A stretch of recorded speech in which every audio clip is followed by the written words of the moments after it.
사울은 예수님과 아나니아의 신방을 통해서 바울이 되었습니다. 그에게 예수님의 신방은 큰 충격이었죠. 눈은 하나님이 멀게 하셨지만 그는 땅에 엎드러졌고 3일 동안 먹지 않는 그런 시간이었습니다. 바로 복음을 만나는 그런 쇼킹한 자리였습니다.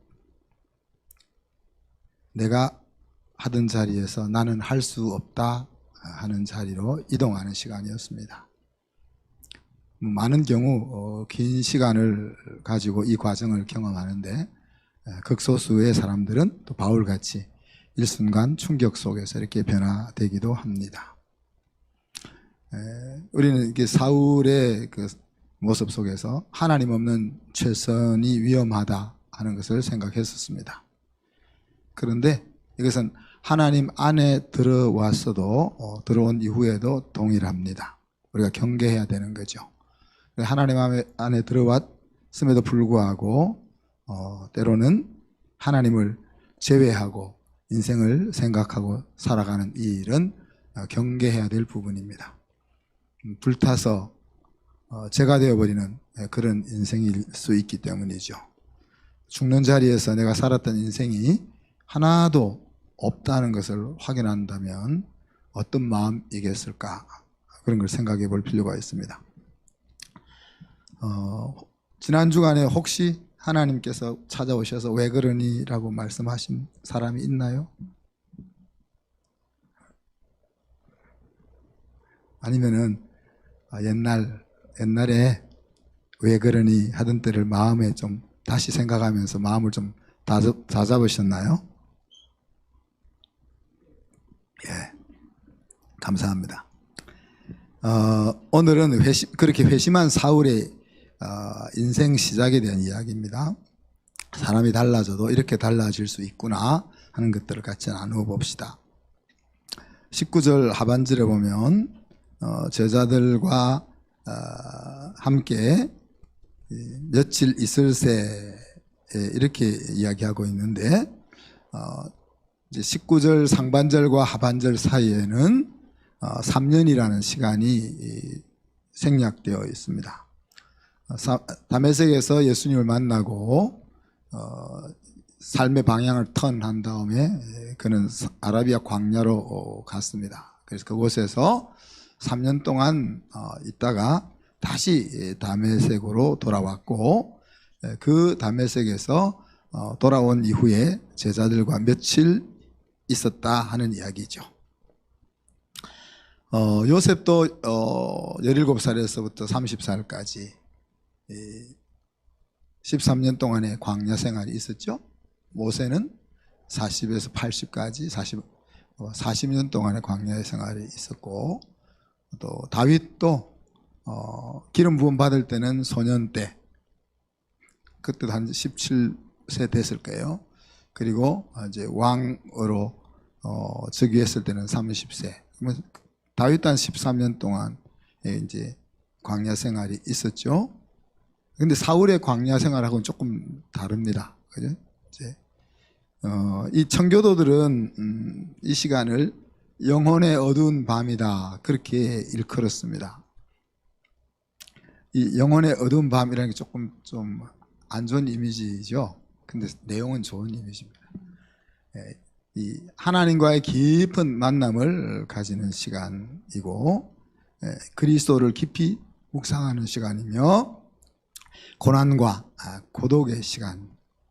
그렇지만 이 어두움의 마지막 끝에는 행복과 기쁨의 시간이 되는 겁니다.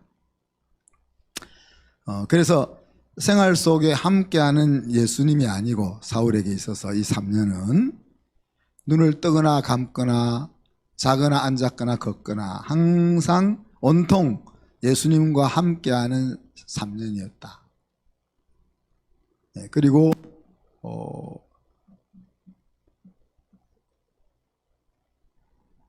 사울이 이제 이 다메섹 이후에 사역을 길게 하잖아요. 한 20여 년 사역을 합니까? 대충 22년 정도 사역을 할 텐데,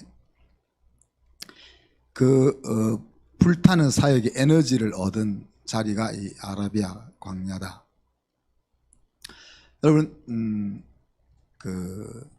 보통 이제 사역자들이 신학교를 졸업하고 10년, 20년, 30년 지나면서 점점 더 성숙하잖아요. 성숙하는데 바울의 행동을 한번 보세요. 이게 지금 사도행전 속에서는 회심한 이후에 이제 사역자로 뛰어들어 있는 모습, 그리고 바울이 쓴 편지, 13개의 편지 속에 나오는 내용을 한번 보십시오. 처음에는 미숙하다가 갈수록 말씀이 점점 깊어져 갔다. 이게 아니에요. 처음부터 끝까지 성숙되어 있는 말씀이 말씀 사역을 하고 있다는 이야기입니다. 다르게 이야기하면 이 아라비아에서의 3년이 다른 이제 앞에 언급했던 사람들은 자기의 마음과 몸을 갈고 닦는 시간이었다면, 사울에게 있어서의 3년은 하나님에 대한 깊은 묵상과 신앙을 온전하게 바로잡는 그런 시간이었다, 그렇게 볼 수 있는 겁니다. 그래서 이제 다메섹에서 예루살렘으로, 가이사라에서 다소로 이렇게 이동했다라고 오늘 소개가 되는데, 그림을 한번 그려보세요. 이제 이 갈릴리가 있고 밑으로 쭉 내려오면은 이제 사해바다가 있죠. 사해바다 밑으로 예루살렘이 있고, 그런데 이제 다메섹은 이 갈릴리보다 더 북쪽에 있는 도시입니다. 다마스커스라고 했죠. 그러니까 예루살렘에서 예루살렘에서 갈릴리보다 더 멀리 더 북쪽으로 올라가 있는 곳이 이제 다메섹이라는 도시입니다. 그래서 그 다메섹에서 예수님을 만났고, 이제 거기서 지금 오늘 예루살렘까지 쭉 밑으로 내려왔다 그러죠. 도망온 거죠. 또 예루살렘에서 가이사라는 이제 갈릴리와 사해, 우리가 항상 이게 제일 두 호수가 기억하기 좋으니까 갈릴리와 사해바다의 약 3분의 2 되는 지점에서 서쪽으로 쫙 가면은 지중해를 만나는, 그 지중해 대충 그 지점에 가이사라가 있습니다. 그리고 가이사라에서 다소는 이제 지중해가 이렇게 올라가서 착 꺾이잖아요. 그럼 지중해 맨 끝에서 꺾여서 이제 길리기아라는 지방에 다소가 있으니까, 어떻게 보면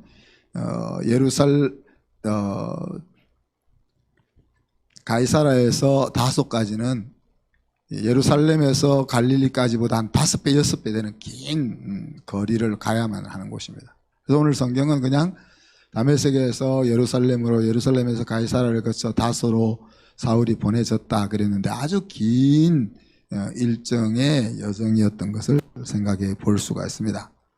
자, 근데 아라비아에서 3년을 마치고 돌아온 사울이 이 온 동네를, 그죠? 아까 얘기했지만은 다메섹에서 예루살렘으로, 예루살렘에서 가이사라, 가이사라에서 다소로, 이 온 동네, 동네라기보다는 나라라고 해야 되겠네, 그죠? 온 나라를 헤집고 다니면서 일을 벌리면서 고난을 받는 여정이 이제 우리가 짧게 소개되어 있는 거죠.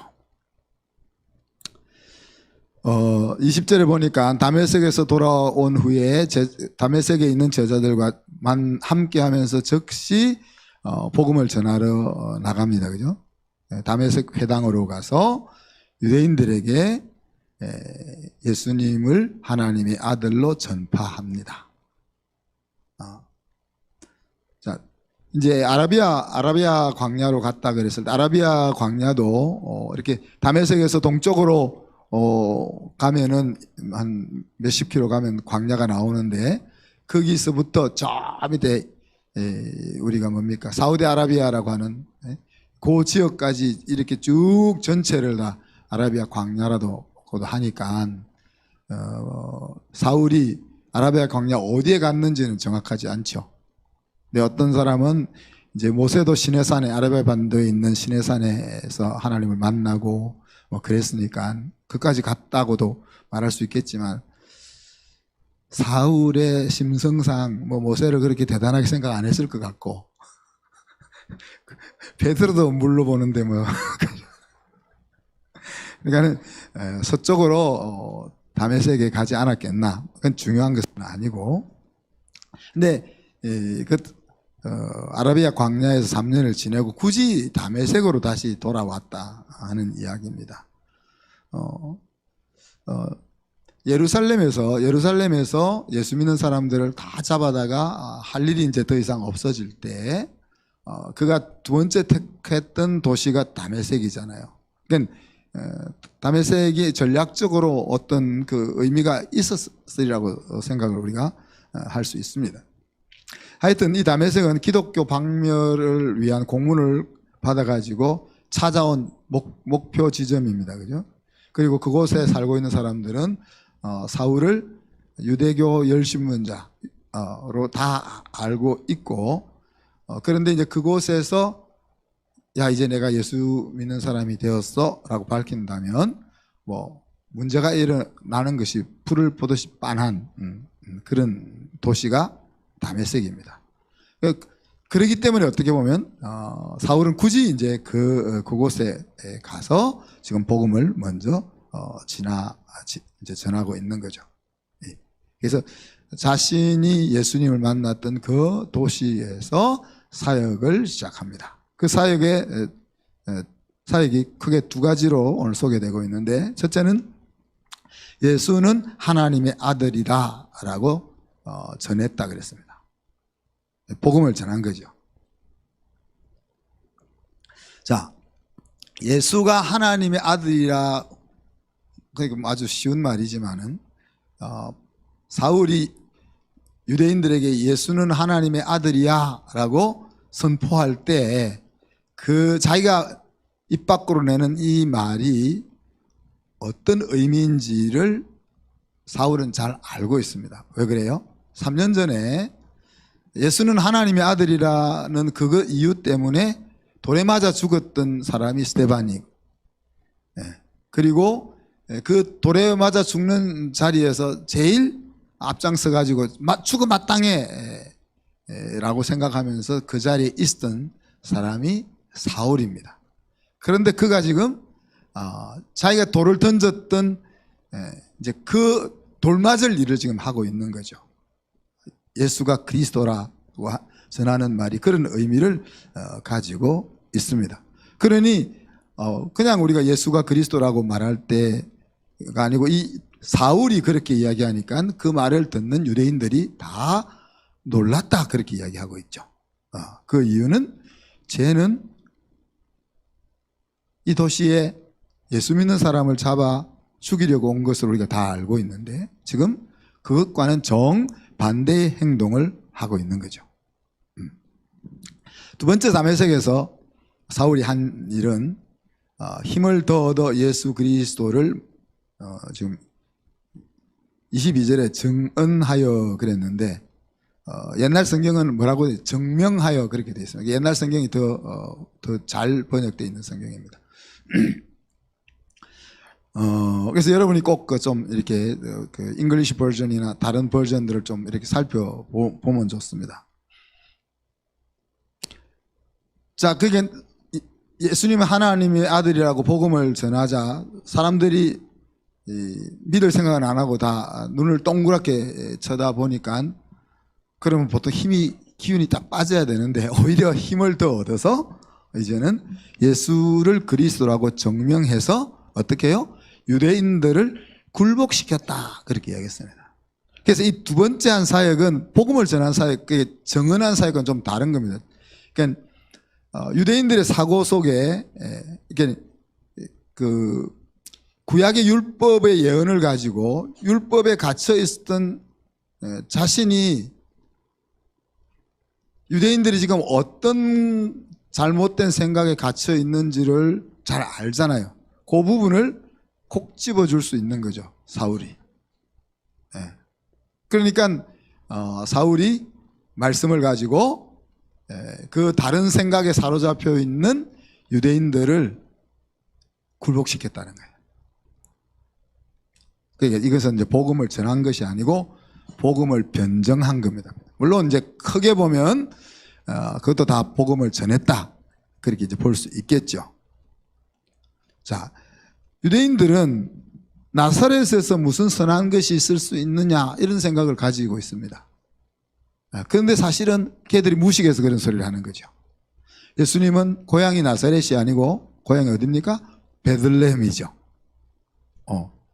베들레헴에서 이집트로 도망갔다가 돌아오면서 나사렛에서 성장했기 때문에 그가 나사렛 예수가 된 거지, 본래 고향이 나사렛은 아닌 겁니다. 고향은 구약 성경에 예언되어 있던 대로 베들레헴에서 태어나신 거죠.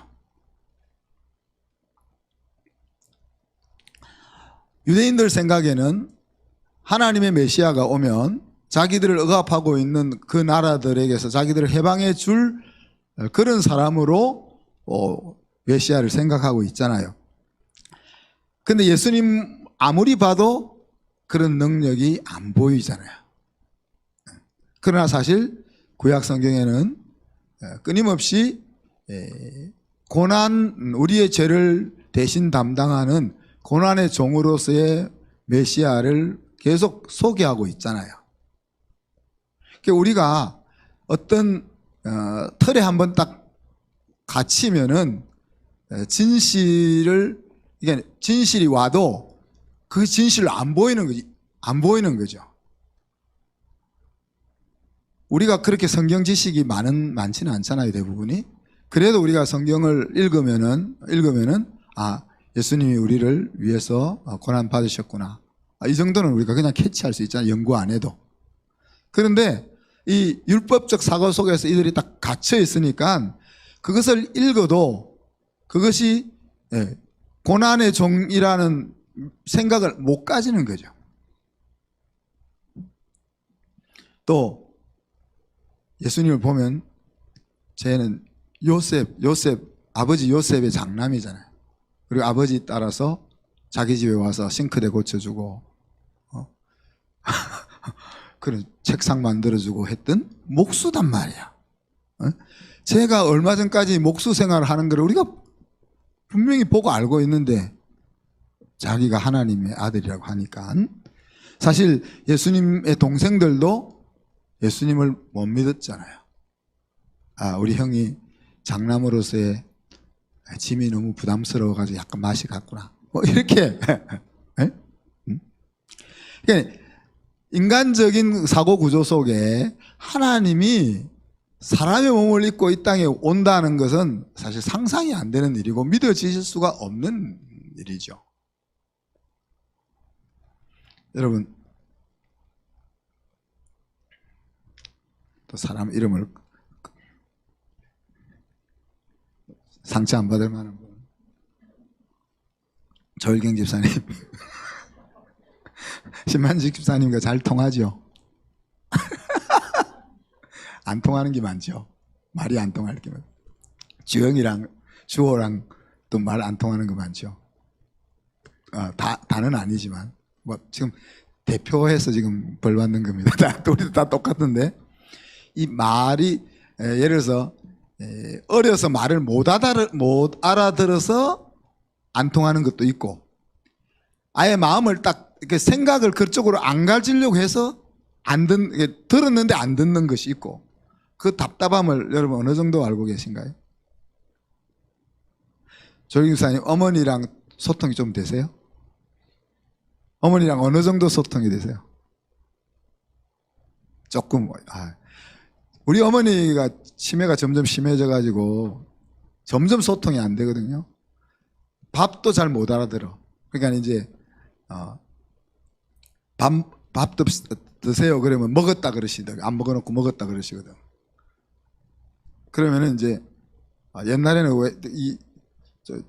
정상적인 사람으로 이해하고 밥 안 드셨어요, 빨리 가세요, 이렇게 했었는데, 저도 이제 지혜가 생겨가지고 나랑 조금만 먹자 이러면 이제 일어나서 같이 드신단 말이에요. 이게 안 드셨어요 이렇게 말하면은 안 먹히는 거지. 근데 드셨다고 해도 아들이랑 같이 조금 먹자 이러면 또 이제 조금만 우리 어머니는 많이 먹는 건 죄악시 하는지 항상 조금만 드시겠다고 그러는데 그러면 또 드신단 말이에요. 뭐 그 정도는 괜찮은데 말도 안 되는 소리를 하는 말도 안 되는 소리를. 그리고 이제 연세가 95세니까 말이 되는 소리를 해도 잘 못 알아들을 텐데 무슨 방언도 아니고 도저히 내가 이해를 하려고 해도 내가 항상 우리 어머니랑 같이 자거든요. 같이 거의 뭐 이렇게 매일 붙어 있는데 도 이해가 안 된단 말이야. 내가 얼마나 답답한지.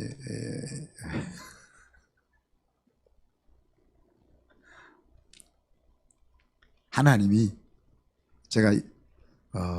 내가 하나님이 우리를 보고 답답할 거라는 걸 내가 이해는 했지만은 우리 어머니가 이렇게 되면서 제가 진짜 그 하나님의 심정을 진짜 이해하는 거예요. 아무만 말을 해도 못 알아들으니 서연아 자매 좀 말 안 들어봤는 것 같아요. 아무만 말해도 못 알아들을 때 그 답답함. 부부 사이에도 그렇잖아요. 부부 사이에도 말귀는 알아듣는데 이해는 하는데 못 알아들으니까 속이 뒤집어지는 거잖아요.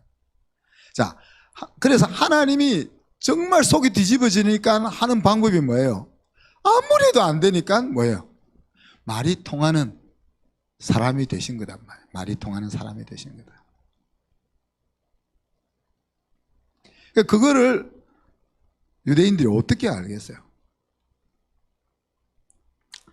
자, 이렇게 해서 하여튼 사울은 유대인들을 굴복시켰어. 근데 문제는 굴복시켜서 이제 얘들이 뭐 깨갱하고 지내야 되는데 그렇게 안 하고 어떻게 해요? 사울을 죽이기를 공모했다 그랬습니다. 자, 여기서 우리는 복음의 변정의 필요성과 한계를 같이 느낍니다. 예, 복음을 우리가 변정해야 되죠. 예를 들어서 외부의 거짓 선지자들이나 잘못 아는 백성들이 우리 복음을 잘못 이야기하고 공격할 때, 교회를 공격할 때 그것을 변호해야 되죠. 그죠? 사람들이 알아들을 수 있는 이성과 과학과 여러 가지 소통의 통로를 통해서 디펜스를 해야 되죠. 그런데 그 변정은 결국 그러니까 무슨 말인가 하면 변정은 우리를 위해서 필요한 거예요. 그 변정을 잘한다고 해서 우리를 공격하는 기독교를 공격하는 사람들이 복음 안으로 들어오게 되는 건 아니란 말이에요. 그것이 이제 필요성과 한계에 대한 이야기입니다.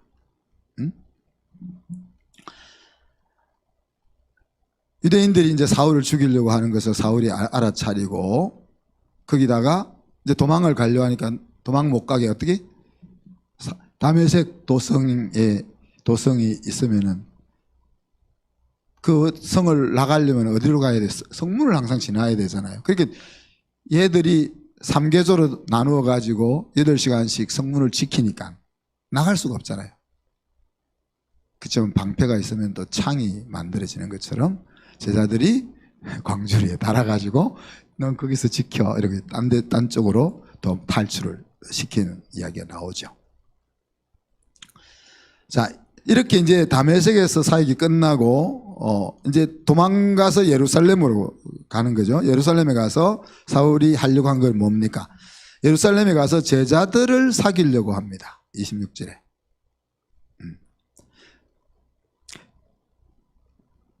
자신이 거듭난 도시에서 사역을 시작했고 이제 예루살렘은 교회의 출발 지점이나 마찬가지잖아요.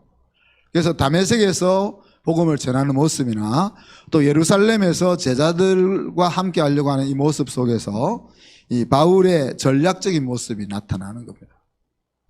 그래서 바울이 예루살렘에서 예수 믿는 사람을 다 잡고 난 다음에 다메섹으로 갔던 때도 다메섹을 공략하면은 예수 믿는 사람들을 무너뜨리는 그런 전략이 선다는 이야기죠. 그죠? 그런.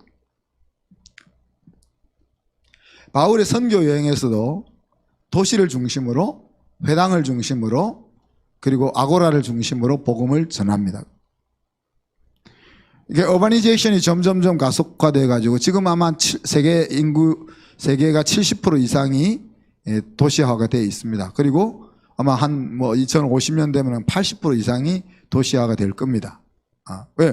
먹고 사는 것이, 옛날에는 농경 사회니까 그냥 자기 살던 동네에서 평생 그냥 딴 데 가지 못하고 죽는 사람이 대부분이었지만은 이제 자기 살던 동네에서 살다가는 살지를 못하기 때문에 나오면 모이는 곳이 도시잖아요. 도시. 그래서 이제 도시화가 점점 이제 가속화 될 텐데, 도시화가 가속화 될 텐데, 모든 곳을 가서 다 복음을 전할 수 없다면 전략적으로 우리가 택하는 곳은 도시인 거죠. 그래서 그 도시에서 복음을 전하면 또 도시에서 예수님을 믿은 사람이 다시 자기 고향으로 명절 때는 방문하잖아요. 그게 그렇게 이제 복음이 이제 전해지게 되는 거죠. 그래서 다메섹은 바울의 사역의 출발지이고 예루살렘은 하나님의 교회 사역자로서 일하는 출발지로 바울이 생각하는 거죠. 자, 그런데 예루살렘에 가서 제자들과 교제를 하려고 하니까 다 무서워서 만나주질 않는, 당연한 일이죠. 사울이 옛날에 했던 일을 생각하면 이건 당연한 일이죠. 어떻게 보면 바울의 사역에 위기가 찾아온 겁니다. 하나님을 믿는 사람에게도 믿음이 되지 않는 존재라면 믿지 않는 사람들에게 그가 어떻게 복음을 전하는 일꾼이 될 수 있을까 하는 이제 위기에 처하게 되죠. 그 상황에서 이제 바나바가 그를 위하여 변호하게 됩니다. 사울을 데리고 사울이 어떻게 예수님을 만나게 되었는지, 그리고 예수님을 만나고 난 뒤에는 다메섹에서 어떻게 복음을 전하였는지 하는 것들을 증언하게 되죠. 그래서 바나바가 이렇게 사울을 보증을 쓰게 되니까 예루살렘에 있는 제자들이 바울을 그대로 억셉트하는 겁니다. 누가 보증 서냐기 중요하잖아요. 그래서 이제 사울이 제자들과 함께 있으면서 예수님의 이름을 또 이곳에서도 담대하게 전합니다. 그리고 다메섹에서 했던 것처럼 헬라파 유대인들과 또 변론을 하는 거죠. 근데 아니나 다를까 헬라파 유대인들이 또 사울을 죽이려고 힘을 쓰게 됩니다. 그래서 형제들이 여기 두었다가 안 되겠다 해서 제가 앞에 설명드렸던 것처럼 가이사랴를 경유해서 다소까지 사울을 보내는 거죠. 마음으로 복음을 받아들이려고 하지 않는 사람에게는 변론은 아무 효용성이 없다는 거예요. 마음으로 난 예수님을 믿고 싶어 하는 사람에게는 이 변론이 유용하겠죠, 그죠? 마음이 열려있지 않는, 복음에 대해서 마음이 열려있지 않는 사람에게 예수님이 하나님이고 하나님이 온 세상을 창조하셨고 하나님이 이런 말을 아무리 그 사람이 이해할 수 있는 언어로 다 설명을 하고 이해를 시킨다고 유용한 것은 아니다는 이야기입니다. 그래서 우리가 할 일은 뭡니까? 복음만 전하면 되는 거예요. 복음만 전하면 되는 거예요. 예수가 그리스도라는 것만 전하면 되는 거죠. 나에게 예수가 어떻게 그리스도인지를 이야기하면 되는 거죠. 그리고 예수가 그리스도임으로써 내 삶이 어떻게 되었는지만 이야기하면 되는 거죠. 그리고 너도 나처럼 이렇게 되기를 원한다, 그것만 전하면 되는 거죠.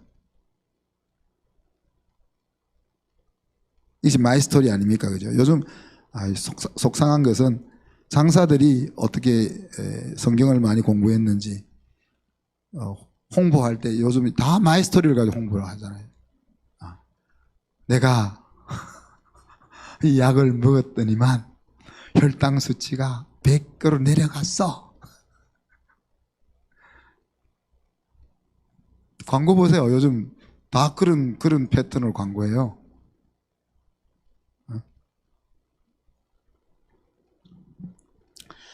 우리가 그렇게 복음만 전하면 익은 열매는 수확이 되는 겁니다. 익은 열매는 수확이. 그래서 우리가 사랑하는 마음으로 또 그 인생을 정말 인생이 행복하고 승리했으면 하는 마음으로 또 그 영혼이 마음을 열고 하나님의 선물인 복음을 받아들일 수 있도록 기도하는 것을 통해서 또 주저앉지 않고 반복해서 우리가 복음을 전하는 것이 우리가 할 일이라는 거죠. 베드로를 위시한 사도들이 초대교회에 전도를 할 때 폭발적인 부흥이 일어났습니다. 그들. 그런데 사울의 첫 사역은 가는 곳곳마다 뭐예요? 박해만 받는 거예요. 복음은 열심히 전하고 또 유대인들을 설득해서 굴복시키는데 박해만 따라오는 거죠. 그런데 전혀 예기치 않았던 곳에서 부흥의 파도가 밀려오죠. 교회의 부흥이 일어났다는 이야기입니다. 사울의 사역은 죽을 쓰는 거 쉽게 이야기하면 가서 복음을 잘 전하고 설득해서 굴복시키고 했는데 그 사람들이 복음을 받아들이고 구원받고 이렇게 되는 것이 아니라 오히려 죽이려고 하고 이렇게 사울의 입장에서 사역은 죽을 쓰는데 대신에 유대와 갈릴리와 사마리아 와 있는 그 교회들은 부흥이 일어나더라 하는 이야기입니다. 31절에 보면 그리하여 그랬는데 뭡니까? 그리하여라는 말 속에는 바울이 예수님 믿고 나서 전심으로 다메섹과 가는 동네마다 복음을 전하고 유대인들을 굴복시키고 또 죽을 고비를 맞아서 도망가고 이런 과정을 통해서 이런 과정이 진행되고 있는데 반면에 하나님의 교회는 부흥하고 있다 이렇게 이야기하고 있는 겁니다. 그 부흥을 두 가지로 이야기하죠. 온 유대와 갈릴리와 사마리아 교회가 평안하여 든든히 서갔다 그랬습니다. 사도행전 1장 8절에서 성령이 임하면 어떻게 된다고요? 예루살렘과 온 유대와 사마리아와 땅끝까지 이르러 내 증인이 되리라 그랬는데 땅끝만 제외하고 예수님이 말씀하셨던 하나님 나라 확장이 눈에 보이게 일어나고 있는 거죠. 사울이 죽을 고생을 하는 것과는 대조적으로 교회는 또 평강이 넘치고 힘을 얻게 되었다. 영어 성경에는 be strengthened 그렇게 표현했어요.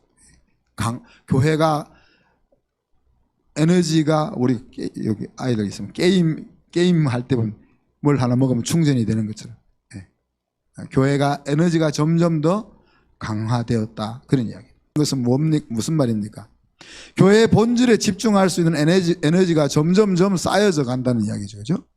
예수가 삶 가운데 주와 그리스도가 되고 하나님 나라 가치를 알고 살아갈 수 있게 되고 세상에 나가서는 빛과 소금이 되는 섬김이 점점 더 왕성하게 진행될 수 있는 에너지가 점점점 차 올라가더라 하는 이야기입니다. 자, 그와 동시에 새로운 멤버들이 더 많아졌다. 양적인 부흥이 일어났다는 이야기입니다. 그런데 그냥 새로운 멤버만 많아진 것이 아니고 뭐라고 이야기합니까? 주를 경외함과 성령의 위로가 진행하여 그런 표현을 썼죠. 그죠? 그러니까 양적 부흥이 일어났는데 무엇에 의해서 양적 부흥이 일어났는가 하니까 질적인 부흥으로부터 양적 부흥이 일어났다는 거예요. 그냥 수만 많아진 것이 아니고 질적인 성장이 일어나니까 양적으로 부흥이 일어났다는 이야기예요. 그 질적인 성장이 뭡니까?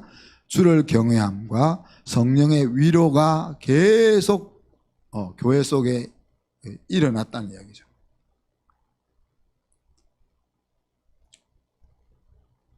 하나님에 대해서 아나무인이면 교회가 어떻게 되겠어요? 주를 경외한다는 말은 하나님을 의식하는 수준이 점점 올라간다는 거예요, 교회가. 여기 하나님이 딱 진짜 여기 딱 와 계시면은 우리가 얼마나 말 잘 듣겠어, 그죠? 얼마나 옆 사람하고 사이좋게 잘 지내겠어. 그죠?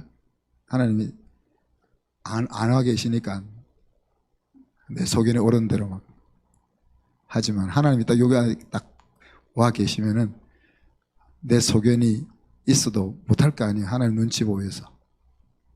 응? 그런 하나님을 의식하는 것들이 점점 가득 교회에 가득 차고 또 뭐야 성령의 위로. 여러분 다 평안해 보입니다 지금. 그런가요? 몸이 아파서 힘든 사람, 사기당해서 마음 속상한 사람, 지난주 졸업했는데 상장 못 타가지고 속상하는 엄마, 네? 사업이 힘들어서 직장 때문에, 동료 때문에, 윗사람 때문에 와이프랑 뜻이 안 맞아가지고 또 앞길이 막막해서 새끼들이 속 썩여서 얼마나 우리 마음을 이렇게 다운시키는 일들이 많아요. 그런데 성령께서 그것들을 다 품어서 이렇게 마음이 녹아내리게 하는 거죠.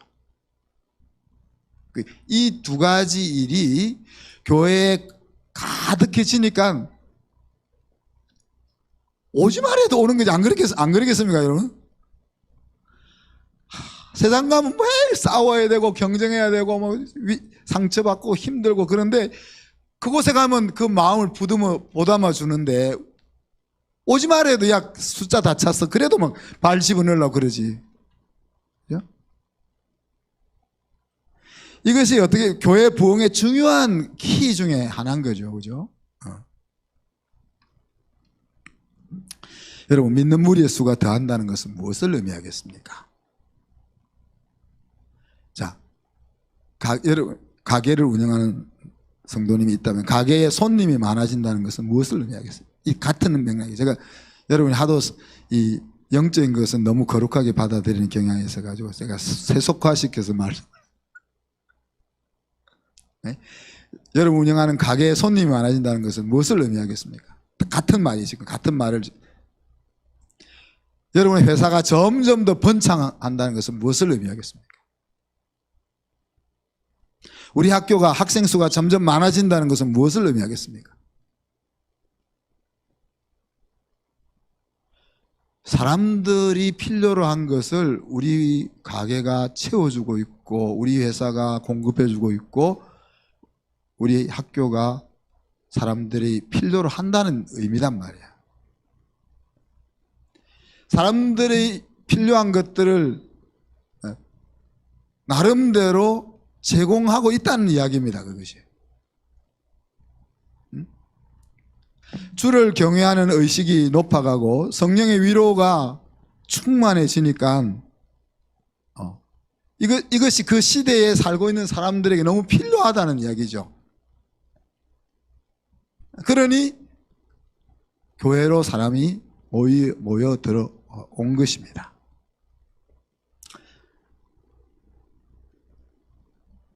혹자는 질을 말하면서 양을 무시하기도 합니다.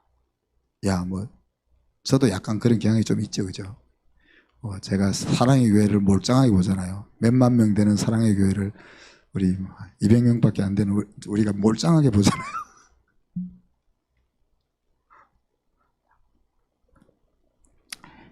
질을 말하면서 양을 무시할 때가 있습니다, 우리가. 그런데 이 질과 양이라는 것은 서로 상반된 관계가 아니라는 거죠. 마치 믿음과 행함이 다른 것이 아니라는, 같은 것의 다른 면을 이야기하는 거지, 믿음과 행함이라는 것이 서로 반대말이 아니단 말이야. 우리 상처 안 받을 사람도 찾아야 되는데.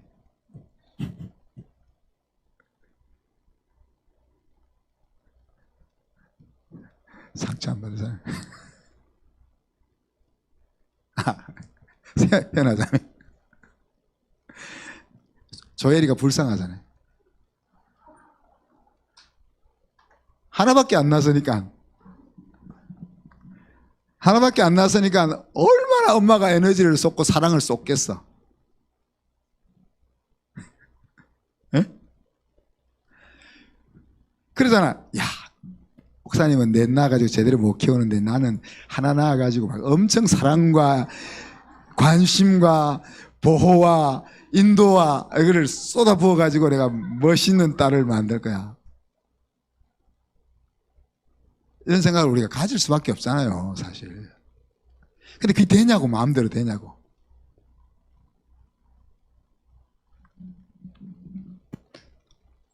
어쩔 수 없어서 하나밖에 못 가진 줄로 알고 이해를 해주세요. 그러니까 그게 우리 선을 넘어서 있는 이야기란 말이에요. 말은 되는데 내가 에너지가 열밖에 없는데 이 열을 네 세계 두 개 반씩 나눠 주어가지고는 안 될 것 같아서 하나에게 다 쏟아가지고 제대로 키우겠다 말은 되는데 그게 우리 생각이지 그게 우리 마음대로 되냐는 이야기야. 그래서 질만 집중한다고 질이 나오는 게 아니단 말이야.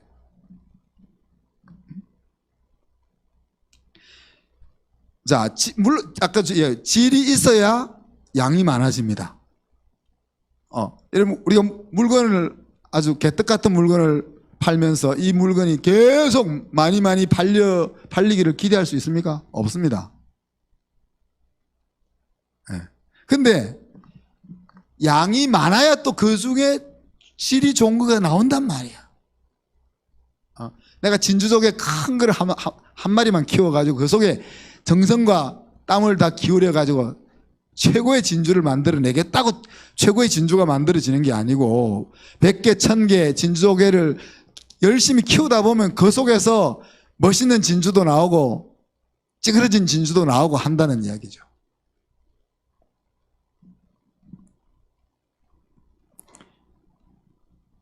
물론 이제 수가 많아지면 모든 것이 좋다 하는 공식은 성립되지 않습니다. 그죠? 인간의 죄와 탐심이라는 것이 또 끼어 있기 때문에 하여튼 양과 질은 서로 고려돼야 될 상황이다는 이야기입니다.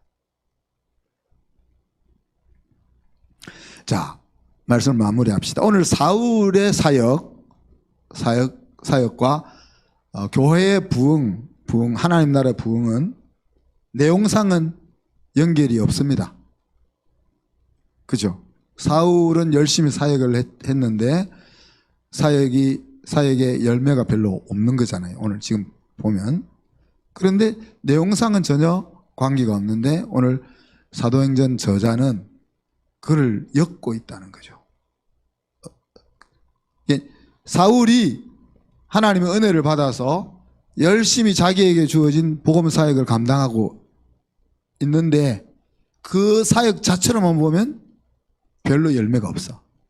그런데 다른 쪽에서 열매가 맺히고 있는 모습을 이렇게 우리에게 전달해 주려고 하는 거죠. 사울이 전도를 통해서 얻은 것은 직접적으로는 유대인들을 굴복시킨 거죠. 그래서 논리로 유대인들을 이긴 건 그래서 얻은 것은 죽을 고비만 계속 얻는 거잖아요. 그런데 바울이 박해받는 것과는 반대로 하나님의 교회는 평안해서 든든히 서가고 하나님을 경외하는 분위기가 교회에 만들어지고 성령을 통해서 사람들에게 위로가 임해가지고 교회로 사람들이 자꾸 몰려오는 거예요. 5.18 때 제가 대학생이었거든요. 부마 사태가 일어나고 나서 그 다음 해에 5.18이 일어난 것 같은데, 부마 사태의 주역이 저란 말이야.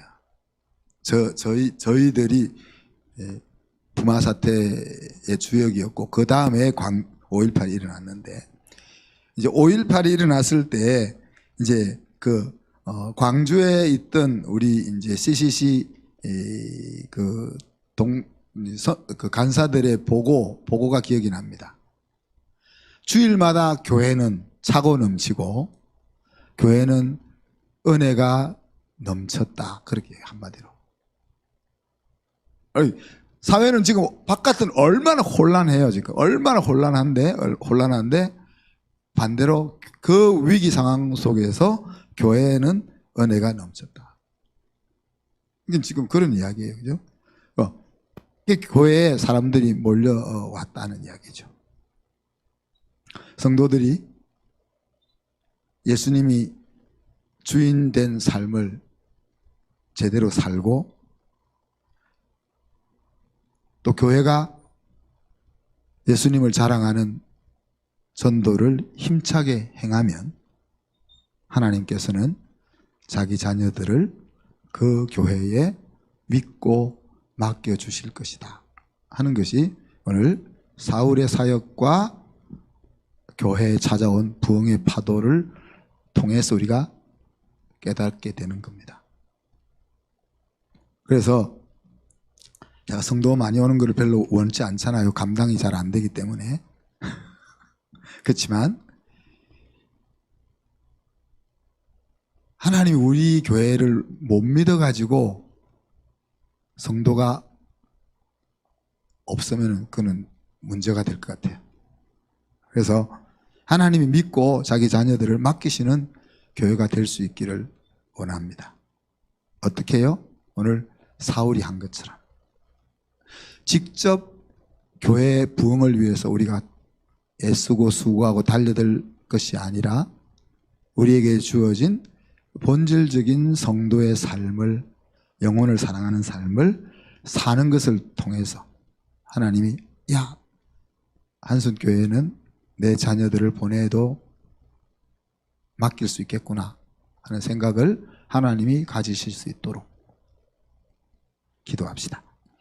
이 시간 우리가 기도할 때 한 1, 2분 동안 하나님 나라 부흥에 내가 사용되게 해 주시옵소서 같이 한번 기도합니다.